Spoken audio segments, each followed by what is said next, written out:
मैं प्रशांत शुक्ला अपनी इस वीडियो में बताऊंगा कि आइंस्टाइन के जीवन पे रविन्द्रनाथ टैगोर जी का क्या प्रभाव पड़ा और आइंस्टाइन ने क्यों की अपने रिसर्च पेपर की नीलामी और सेकेंड वर्ल्ड वार में आइंस्टाइन की क्या थी भूमिका। दोस्तों, अपनी पिछली वीडियो में मैं जीनियस आइंस्टाइन और विश्व कवि रविन्द्रनाथ टैगोर के मुलाकात की हल्की सी चर्चा किया था। दरअसल ये चर्चा दो ऐसे नोबेल पुरस्कार विजेताओं के मिलने की है कि दुनिया सोचती है कि आखिर ये बातें क्या करते होंगे। कविता और भौतिकी, किसी डोर के दो छोर, लेकिन नहीं, दोनों व्यक्तियों में एक प्रमुख समानता थी दर्शन तत्व की। दोनों ही फिलासफर थे। एक को 5 वर्ष की अवस्था में मैग्नेटिक कंपस में दर्शन शास्त्र दिखा, तो दूसरे को 11 वर्ष की अवस्था में रेत में पड़े मोतियों में। कहा तो यहाँ तक जाता है कि 1930 में आइंस्टाइन के मिलने के बाद रविन्द्रनाथ टैगोर की कविताओं में वैज्ञानिकता के सुर दिखने लगे थे। 1937 में उनका एक निबंध संग्रह आता है, विश्व परिचय, जिसमें भौतिकी विज्ञान, जीव विज्ञान, खगोल शास्त्र के प्रभाव दिखने लगे हैं। और 1930 में जब आइंस्टाइन की मुलाकात विश्व कवि से होती है तो कुछ ही दिनों में एक बड़ी कविता देखने को मिलती है। कविता और फिजिक्स दोनों में दर्शन तत्व की समानता थी। जी हाँ, दर्शन तत्व की। अब मैं बात करता हूँ कि आखिर आइंस्टाइन को जर्मनी छोड़ना क्यों पड़ा। इसके कई प्रमुख कारण थे। आइंस्टाइन के जर्मनी छोड़ने के कई प्रमुख कारण थे। इसे हम लोग सिलसिलेवार ढंग से देखेंगे।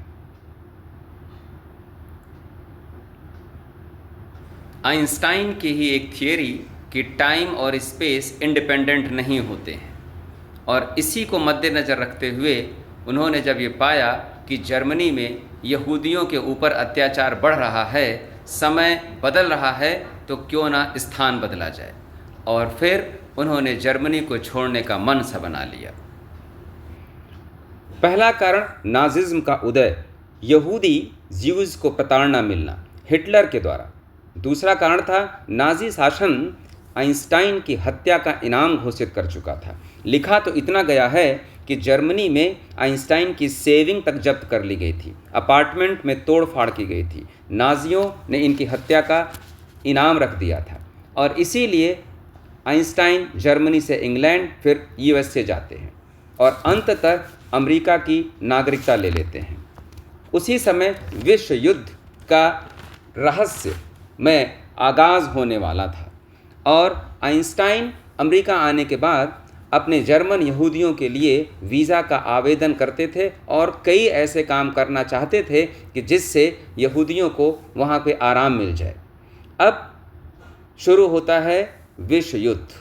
जी हाँ, विश्व युद्ध।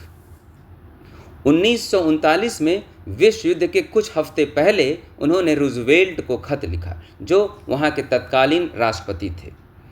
जर्मन महाविध्वंसक परमाणु हथियार बनाने की तैयारी कर रहा था, अमेरिका को भी अपना वेपन बनाना चाहिए, ऐसा उन्होंने रूजवेल्ट साहब को बताया।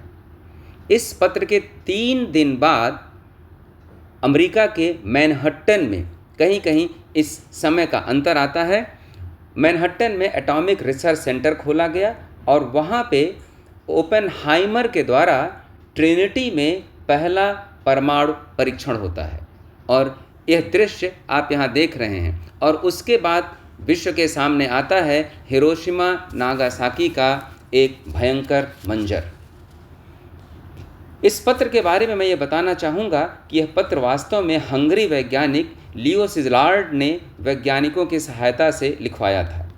वैज्ञानिकों का यह मानना था कि अगर यह पत्र आइंस्टाइन के नाम से जाएगा तो अलग प्रभाव पड़ेगा। मैं बताना चाहूँगा कि आइंस्टाइन ने द्वितीय विश्व युद्ध में अमेरिका की कैसे सहायता की, जो आप स्क्रीन पे देख रहे हैं।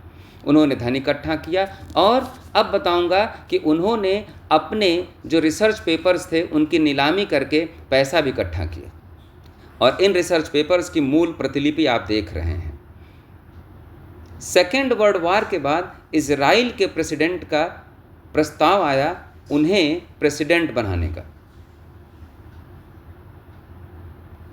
विश्व युद्ध के बाद यूनाइटेड नेशंस में एक्टिविटीज़ को सपोर्ट करते रहे। प्रिंसटन एडवांस स्टडीज़ कॉलेज के शांत माहौल में उन्होंने अध्यापन किया।